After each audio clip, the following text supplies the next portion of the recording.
Creatine has been consistently proven to make you look bigger, build muscle faster, improve your performance, and even make you smarter. In fact, over 50% of professional power athletes such as powerlifters, boxers, and track and field athletes are reportedly using creatine for these reasons, not to mention its rising popularity amongst high school lifters and athletes as well. But what exactly does creatine do to your body and where does it go?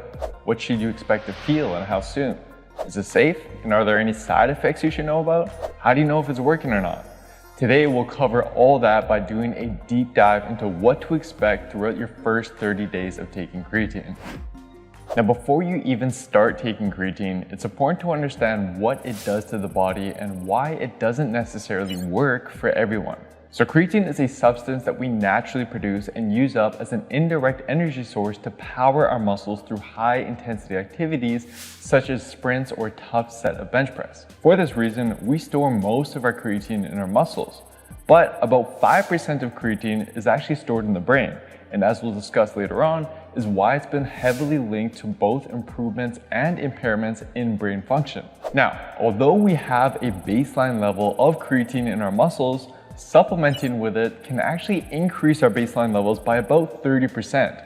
As a result, our muscles have more creatine to power them with, leading to more strength and muscle mass over time. But not everyone will experience the same increase in creatine levels. Approximately 20 to 30% of individuals naturally walk around with just about fully saturated muscle creatine levels. As a result, they experience little to no benefit from creatine supplementation. Other individuals, especially vegetarians, since creatine is found in small amounts in meat, have naturally lower levels of creatine and will experience a greater benefit from supplementation. So odds are you will experience some benefit from taking it. But even if you don't, that's not a bad thing. It just means that the gods have blessed you with top-tier genetics. Now, as for what to expect in terms of what to feel, side effects, and how to tell if it's actually working, let's dive into our 30-day timeline. So when you first start taking creatine, it takes time for your muscles to become fully saturated with that additional creatine. Although you will experience a few side effects throughout this period, you won't experience the performance benefits until full saturation, which we'll talk about later. As for how long this saturation process takes, it depends on how much creatine you take every day. There's two ways you can start taking creatine. You can do what's known as a loading phase, where you take quite a bit of creatine every day to increase your stores as fast as possible and then decrease the dose to maintain the elevated levels. Using this method, it'll take about 7 days to fully saturate your muscles and is when you can start experiencing some of its benefits. The other method is to just take a baseline dose of creatine every day to slowly increase your creatine levels over time, often taking about 2 to 3 weeks to reach full saturation. One of the side effects most people experience during the saturation phase is water retention and a small spike in their body weight. This is because when creatine is taken into a muscle cell, it also draws water into that cell. Although this may sound like a bad thing, it can actually make your muscles look and feel a lot fuller. Now, as for how much initial weight gain to expect, research suggests anywhere from 1 to 3 pounds. But if you choose a loading phase, you'll see this initial weight spike during the first 7 days of using creatine. Whereas if you use the non-loading phase, your weight will instead gradually increase over a period of 2 to 3 weeks until your muscles are fully saturated. Another often reported side effect throughout the saturation phase is stomach discomfort. If you experience this or you want to avoid experiencing it in the first place, there's a few things you can do. First off, research has shown that stomach discomfort is more likely to occur when larger amounts of creatine are taken all at once, such as with a loading phase. So if you're using the loading protocol, splitting up your creatine into multiple smaller doses throughout the day may help. If it doesn't, you may just want to stick with the non-loading protocol. In addition to this, you want to avoid taking creatine on an empty stomach or with caffeine, as both of those scenarios seem to increase the likelihood of an upset stomach. Lastly, sometimes discomfort is due to creatine being poorly dissolved by the body. To mitigate this, when you take your creatine, you can try mixing it with hot water to get it fully dissolved and see if that helps.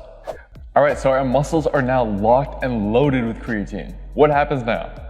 Let's see what the science has to say. First off, your strength should start increasing across most of your movements.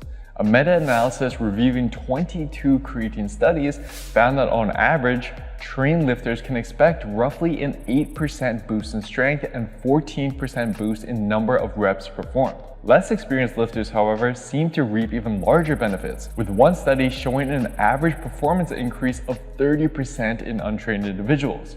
This could mean going from benching 100 pounds to 130 pounds as a result of creatine. That said, even just a slight increase in your strength or reps performed is a very solid return as far as supplements go and can lead to significantly greater muscle mass over time. In addition to just improving performance, however, a study that surveyed 52 NCAA athletes found that 81% of them reported faster recovery from their training as one of the benefits they noticed after taking creatine. So after you reach saturation, pay attention to how fast you recover between your workouts, as you may notice an improvement. And lastly, a relatively new yet exciting area of creatine research has to do with its benefits on brain function. Believe it or not, your brain is one of the most metabolically active tissues in the body. It is in constant need of energy and seems to rely heavily on creatine for that energy.